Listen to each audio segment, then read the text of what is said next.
अस्सलाम वालेकुम, कैसे हैं आप सब। तो आज हम करेंगे एक्सरसाइज 9A का क्वेश्चन नंबर 6 का पार्ट नंबर 2।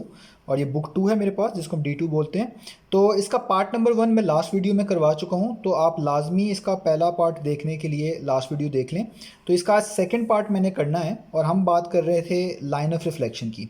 तो इस सेकंड पार्ट को और बेहतर से समझने के लिए आप इसका फर्स्ट पार्ट लाजमी देखें। उसमें जो चीज़ें मैंने यहाँ पे स्किप की हैं वो पार्ट नंबर 1 में बता दी हैं। तो under a reflection the point 35 is mapped on to 53, ये पहला पार्ट था जिसके अंदर एक पॉइंट गिवन था और उसके रिफ्लेक्टेड पॉइंट भी गिवन था, यानी रिफ्लेक्शन के बाद जो पॉइंट था वो गिवन था। और हमने इन दोनों पॉइंट्स की मदद से लाइन ऑफ रिफ्लेक्शन निकाल कर दिखानी थी। ये था पार्ट नंबर 1। तो पार्ट नंबर 2 में क्या करना है। पार्ट नंबर 2 में the point 53 is then reflected and the coordinates of the final image is -53। तो पार्ट नंबर 2 ये है कि जो हमें पॉइंट मिला था पार्ट नंबर 1 में 53, यानी यहाँ पे भी मेंशन है 53, वो क्वेश्चन के अंदर लिखा हुआ है कि इस पॉइंट को दोबारा रिफ्लेक्ट कर दिया गया है और अब रिफ्लेक्शन के बाद जो नया पॉइंट मिल रहा है वो है -5 और 3। तो ये 5-3 कन्वर्ट हो गया, दोबारा रिफ्लेक्ट हो गया बेसिकली -5 और 3 में, यानी यहाँ पे भी एक ओरिजिनल पॉइंट गिवन है और उसको जो रिफ्लेक्ट किया गया है रिफ्लेक्शन के बाद जो नया पॉइंट मिला है उसका फाइनल इमेज गिवन है। फाइनल इमेज का मतलब जो अब नया इमेज, नया पॉइंट आपको मिला है। तो ये दोनों पॉइंट गिवन है और यहाँ पे भी वही काम करके दिखाना है पार्ट नंबर 1 की तरह। Find the equation of line of second reflection, क्योंकि ये सेकंड रिफ्लेक्शन है, फर्स्ट वाली तो ये ऊपर गिवन थी।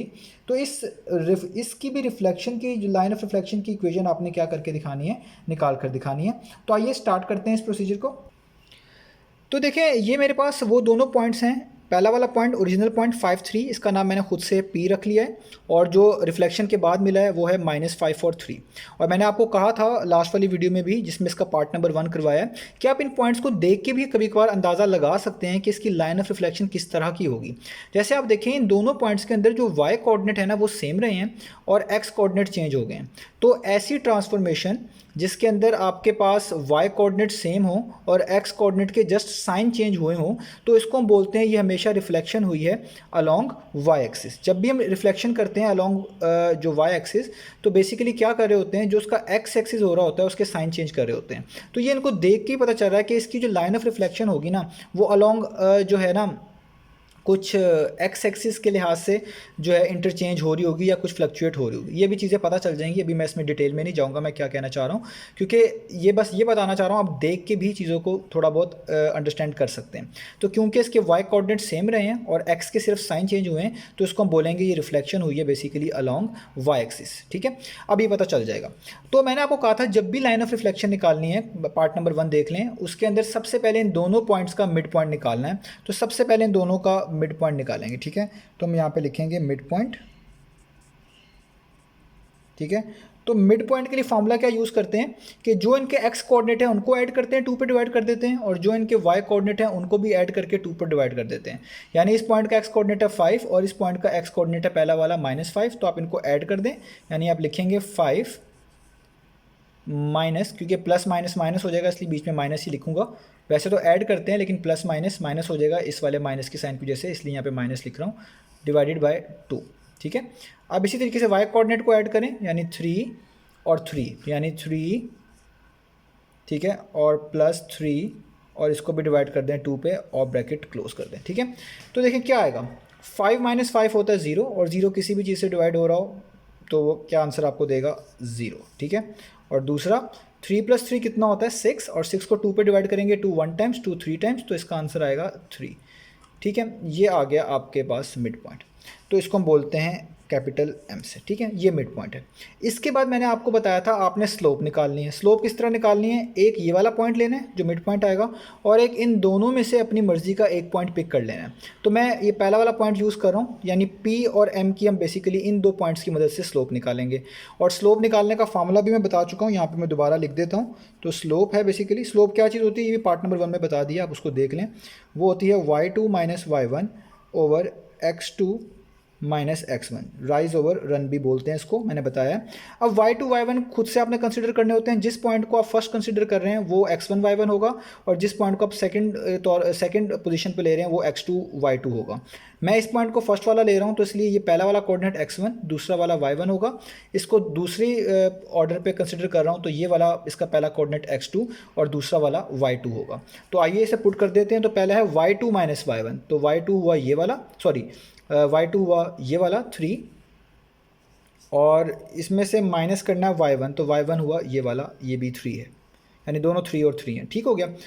तो ये y पोजीशन होती हैं, ये x पोजीशन होती है, इसको y1 कहा हुआ है, इसको y2 कहा हुआ है, तो y2 माइनस y1 यहाँ पे लिख दिया। अब यहाँ पे हमारे पास x2 माइनस x1, x2 क्या है, ये तो x1 है, ये है x2, x2 है 5 और x1 कितना है 0, यानी 5 minus 0, x2 minus x1, 5 minus 0, तो 3 माइनस 3 कितना आ गया 0, और 5 माइनस 0 कितना होता है 5, और 0 डिवाइड बाई समथिंग क्या आ गया 0। इसका मतलब ये जो स्लोप आई है बेसिकली वो आई है हमारे पास 0। अब ये स्लोप किसकी आई है, ये स्लोप आई है बेसिकली एक लाइन सेगमेंट की, ठीक है, मतलब आप यूँ भी कह सकते हैं एक ऐसी लाइन की जो कि किसको ज्वाइन करने से मिल रही है, M और P के, जिन दो पॉइंट्स को आप कहते हैं यूज़ कर रहे हैं स्लोप निकालने के लिए, वो बेसिकली उसी लाइन को रिप्रेजेंट करेगा। यानी M और P को अगर आपने दो पॉइंट यूज़ किए स्लोप निकालने के लिए, तो वो लाइन ऐसी ही होगी जो इन दोनों पॉइंट में से गुजर रही होगी, यानी वो बेसिकली हम उसको बोलेंगे MP। तो ये तो आपने जो स्लोप निकाली है ना, ये इस लाइन सेगमेंट MP की निकाली है, ठीक है। अब हमें तो स्लोप इसकी नहीं चाहिए थी, हमें तो स्लोप चाहिए लाइन ऑफ रिफ्लेक्शन की। ये पॉइंट डिफरेंट है, वो पॉइंट डिफरेंट है, ये मैं फर्स्ट पार्ट में बताया है। तो मैंने आपको कहा था कि ओरिजिनल लाइन ऑफ रिफ्लेक्शन की स्लोप निकालने के लिए जो स्लोप आपको ये वाली मिलेगी उसका नेगेटिव रेसिप्रोकल ले लेंगे।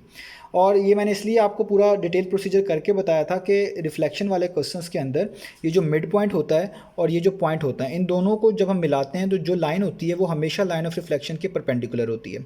और ज्योमेट्री के अंदर ऐसी लाइन जो लाइन ऑफ रिफ्लेक्शन के परपेंडिकुलर हो, यानी दो परपेंडिकुलर लाइन की जो स्लोप होती हैं वो आसानी से निकाली जा सकती हैं अगर एक चीज़ की स्लोप पता हो।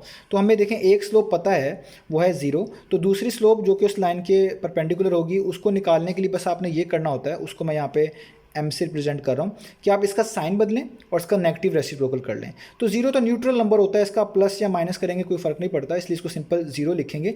लेकिन इसका रेसिप्रोकल किया जा सकता है, इसके नीचे कुछ नहीं लिखा हुआ 1, तो ये हो जाएगा 1/0, जो कि एक बहुत बड़ी प्रॉब्लम आ गई, क्योंकि 1/0 मैथमेटिक्स के अंदर क्या होता है, अनडिफाइंड, ठीक है, इसको हम बोलते हैं अनडिफाइंड, ठीक है, या इन्फिनिटी भी आप कह लें, 1/समथिंग इन्फिनिटी, ये अनडिफाइंड है।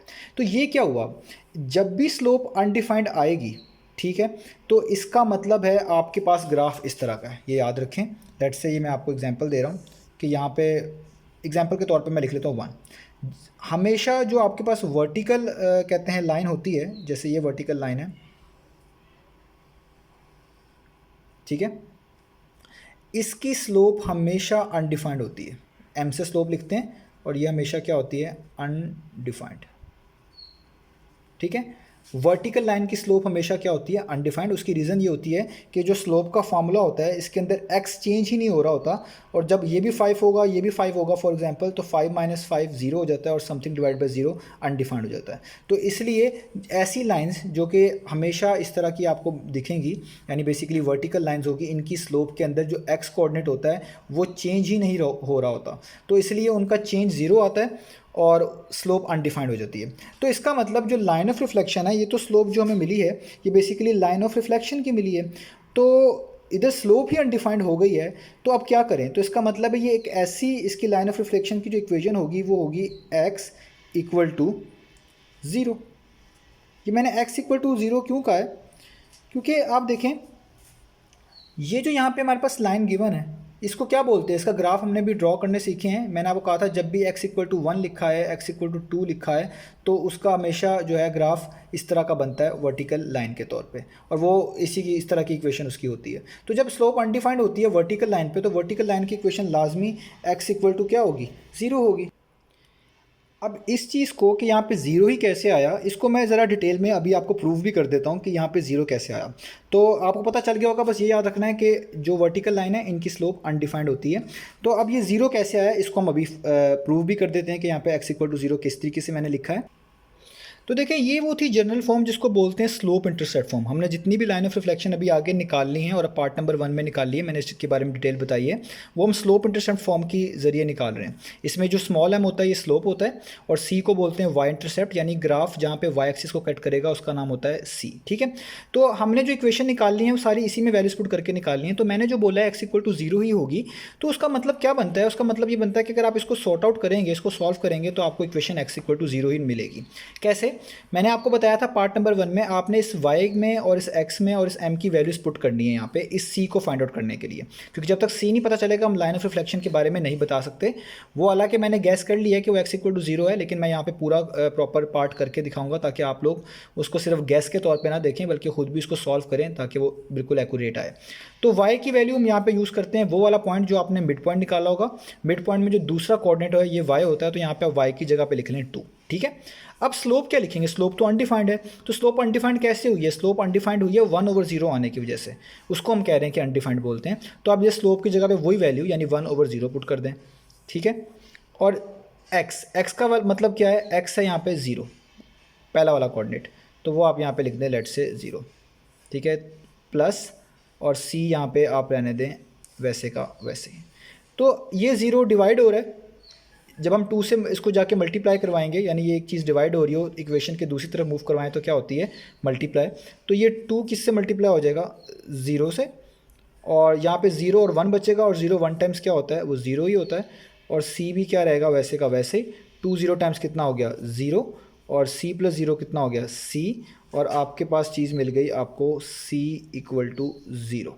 ठीक है, इससे आपको पता चला c तो कितना आ रहा है? 0। तो अब मैं लाइन ऑफ रिफ्लेक्शन अगर लिखना चाहूँ तो वो क्या बनेगी? वो है y is equal to M X plus C. ठीक है, तो एम एक्स तो m कितना है? अनडिफाइंड, उसको तो आप नहीं लिख सकते ना, तो इसलिए इधर भी m की जगह पे क्या पुट करूँगा? 1/0। x को वैसे ही रहने दें, ये मैंने चीज़ें बताई हुई हैं, प्लस c तो वैल्यू भी निकाल ली है, वो कितनी निकाली है? 0। तो ये जो 0 है यहाँ पे डिवाइड हो रहा है, ये जब y से जाके मल्टीप्लाई होगा तो y को 0 कर देगा, यानी y इंटू 0 0 हो जाएगा। तो यहाँ पे जस्ट क्या बचेगा? 1x, जिसको हम लिख सकते हैं x, और ये तो 0 का कोई वैल्यू ही नहीं है। तो क्या इक्वेशन आपको मिल रही है? x equal to 0। तो यही वो इक्वेशन है जो मैंने पहले ही बोल दी है खुद से गैस करके कि x इक्वल टू 0 वो इक्वेशन बनती है जो कि इसकी लाइन ऑफ रिफ्लेक्शन की इक्वेशन है। तो आपने इसको गैस नहीं करना, क्योंकि आप लोग ज़ाहिर बात है अभी इसमें आपकी प्रैक्टिस नहीं होगी, आपने इसको प्रॉपर तरीके से फाइंड आउट कर लेना है। तो ये एक बड़ी जो है प्रॉब्लमेटिक चीज़ है, लेकिन आप इसको अगर इस तरह टैकल करें तो आप इस इक्वेशन तक ईजिली पहुँच जाएंगे। तो ये था हमारे पास क्वेश्चन नंबर 6 का पार्ट नंबर 2।